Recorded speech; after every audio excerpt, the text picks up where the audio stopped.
right. Well, Tanya, welcome back to the program. This is part 3 of our 3-part series, and we're going to talk about mentorship burnout a little bit. So we're happy to have you back. We get so much praise about your contributions to the program, so thank you for being a part of it. What is it that's bringing this topic to the forefront for us? Yeah, so when we're doing these employee opinion and engagement surveys, we're talking about a lot of things throughout the organization. And oftentimes, the things that come up are the differences in the generations, right? How to manage that. How can we empower our supervisors to really show up the way that some of the emerging leaders in the organization need? And so, what I'm hearing from a lot of people is the newest hires across a variety of industries. So I can't even say this is isolated to an industry, but those Gen Z workers are really looking for a lot of feedback. So they're wanting daily touch points. They're wanting hourly touch points sometimes. And I'm talking to a lot of supervisors that are like, how do I manage this? It's somewhat exhausting. And then what I'm also hearing is it's not about work, right? Gen Zs value transparency, they value authenticity. And so often they're bringing to their mentor at work a lot of things from their personal life and their families. And so I've been I asked a don't know lot. if they really value authenticity, because if I was to say what I was really thinking sometimes, I'm not sure that they would go, that's really good and valuable to me. They might really think that doesn't really align with what they want to hear. Well, you would be in good company. So there's been Yeah. some studies done on this and talking about how easy it is to work with different generations in the workplace. And the Gen Zs are rated as some of the most difficult, even by themselves. So, Bill, when I talk about authenticity and transparency, they have a need to show up authentic and transparent, and sometimes Oh, just okay. skills that they don't have, or maybe how to receive that feedback and authenticity back. And so that's some skill development that we need to do. So I know you're doing a lot with our members, and you're working with the emerging leaders and new generations. What is it that you would like to highlight in what you're hearing about young Gen Z emerging leaders, or maybe the younger millennial emerging leaders, and the type of impact that's having in the workplace? Well, the first thing we have to acknowledge, and I think there's some listeners to the program that when we think about emerging leaders, they're thinking about those millennials, right? I think so much was made about the millennial generation when they hit the workplace, but really we're up to like 14, 15% of the workplace right now is Gen Z as well. And so recognizing that and knowing that that is happening is the first. And the second is they just approach work differently, right? If I would have a conversation with a boomer or a silent generation, there was something about our identity, right? The job that we had that like made you a good member of society. You went to work, you put in your dues, you worked hard, and then you were promoted throughout. What we know about the Gen Zs is they're not as hierarchical. And I was kind of thinking about this preparing for the show. You know, when I was growing up, and Phil, I'm almost certain, probably Bert too, when we asked our parents something that we didn't understand, what did our parents tell us?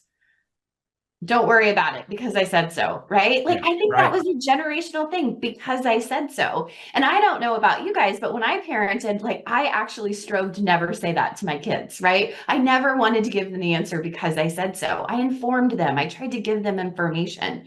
And I think if we study that generation, that's pretty typical. So I think in the workplace, there used to be this idea that I'm doing it because my boss told me. But what we're seeing in the workplace now is this focus on why are we doing it? You know, what's the purpose? How does it tie into the overall goals of the organization? And I think sometimes supervisors haven't ever had to go to that depth or that level. And so even out of the C-suite, there's a lot of confusion of how much do we share and what do we share? And on the other end is the Gen Z saying, connect me back to a purpose at work because I'm here to get a paycheck unless you can show me how the work I'm doing contributes to the whole. Yeah, you know that when you're saying connect me back to a purpose, and I know in working with, some of the folks that come through our leadership programs or working with different organizations, and one thing that comes out that makes it hard, I think, is for business owners to really articulate what is the purpose of one of many people who work in a production environment, maybe per se, and what they're doing, and it's one piece of something much larger, and it's hard to articulate. Are you finding that that is causing any fatigue in the workplace?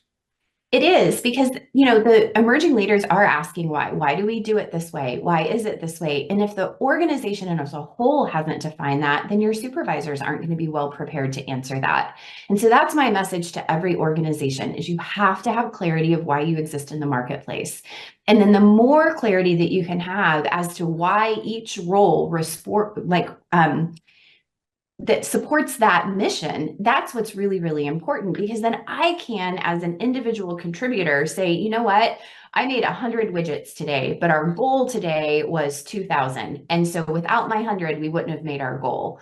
Or perhaps it's customer service, right? And how quickly do we answer that call? And how do we have an overall satisfaction rating? Those things really matter. And I think oftentimes we have a tendency as leaders to overlook the importance of really breaking that down. Yeah. The hardest thing for me, and I know you do a lot of coaching and you get very close with some of our members and working with their leadership team, but the hardest thing for me is to get leaders to recognize how important this is.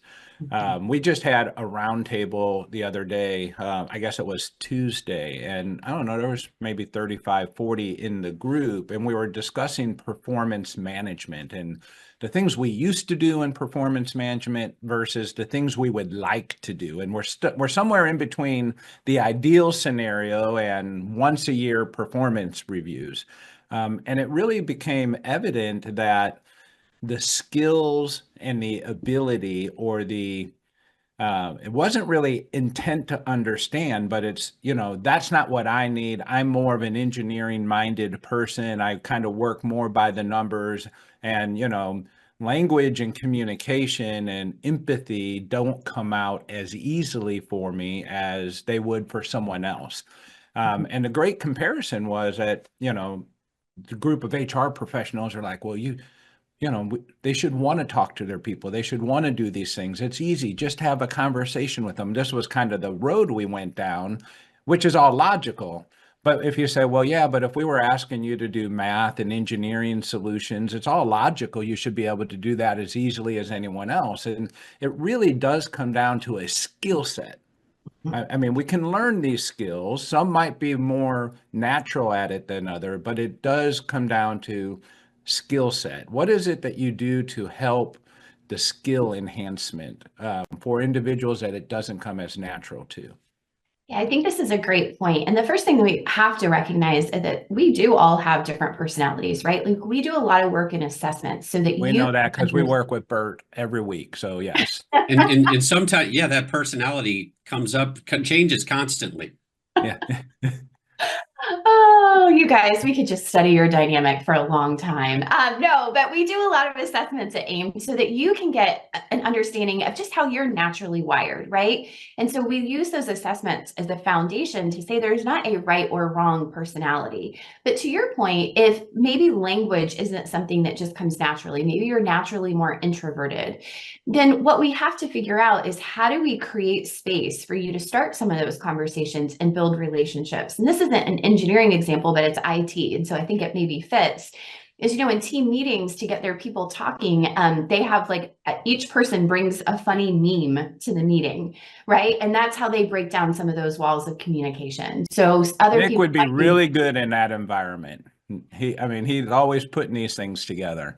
I know we have good representation of what different people need, right? But so I think we have to get creative on how, because really overall, what we're trying to do as leaders of any organization is we're trying to serve out the purpose of that organization, and we can't do it by ourselves, right? There's too many tasks to get done. We have to have employees. And if we're going to bring employees into our organization, then how do we work to create this sense of belonging, that everyone has purpose, every job is tied back to the mission of the organization, and then we're able to wrap some key metrics around that so that people can measure, am I doing a good job or not?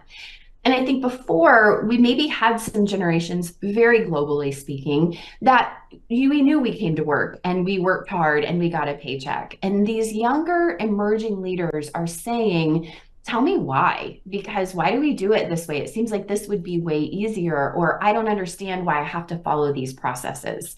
And I think a lot of business owners are getting caught because they don't have a really good answer to that. It's the way we've always done it. And so the more the organization knows what current state is and then is open to feedback and ideas, the more engaged your emerging leaders are going to be. Yeah.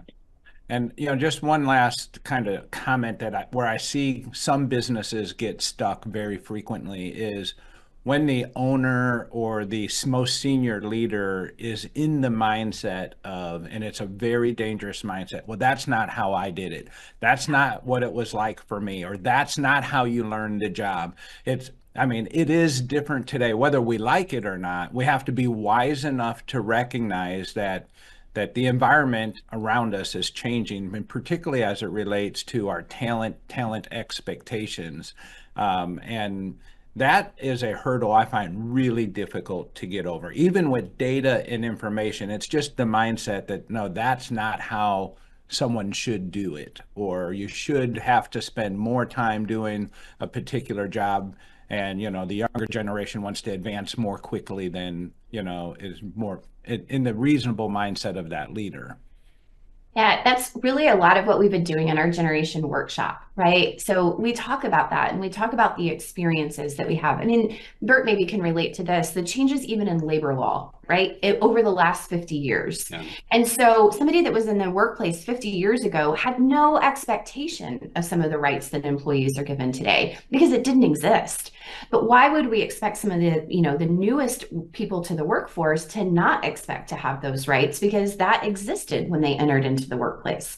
And so I think being able to flex that understanding and understand that your view isn't the only view is the quickest way you can start to break down barriers. You have to be willing to accept what is and figure out how you take that and utilize it in your workplace. Tanya, a couple of comments there. First of all, I think the most prominent example that immediately comes to mind of a workplace right that's there today that never used to be there, paternity leave. That whole concept. I mean, that is something that literally did not exist. And when my kids were born, I was back at work the next day.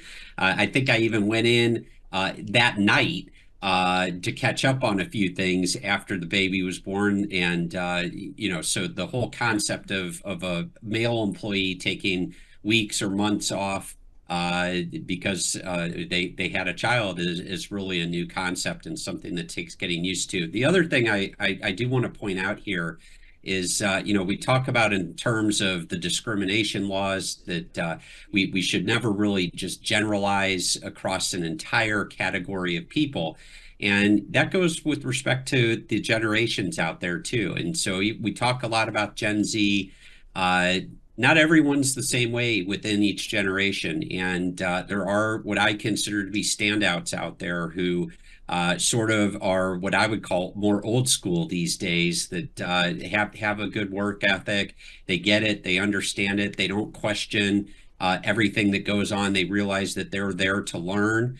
And that people before them have sort of paved the way for some of this, and they don't need to figure everything out or know the why to everything. They'll learn that as they go along. So we need to be careful when we generalize. Absolutely. But it's more fun to generalize, Bert. No, we're just going to throw them in one bucket here. It's more fun to generalize. Yeah.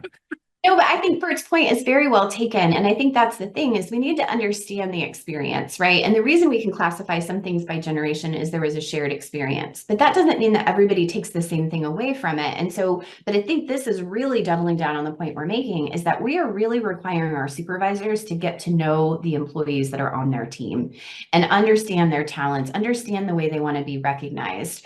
And I think understanding that one size doesn't fit all, but also having the ability to flex and understand that how they came in the door and the experiences that they have probably differed pretty greatly from what you had in your experience through school or what you were exposed to prior to coming into the workplace.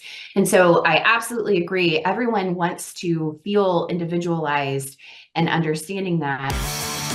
Thank you once again for tuning in to This Week at Work. If you enjoy the show, please share it with your colleagues. Forward our invites. Share the link aimea.org/thisweekatwork, or follow or subscribe wherever you get your news and entertainment, like LinkedIn, YouTube, Spotify, Apple Podcasts. We're everywhere you are. And you can be part of the show. Send your questions and comments anytime to info@thisweek.work. We'll see you next week, 7:30 a.m. Central Time, when we discuss what's happening this week at work.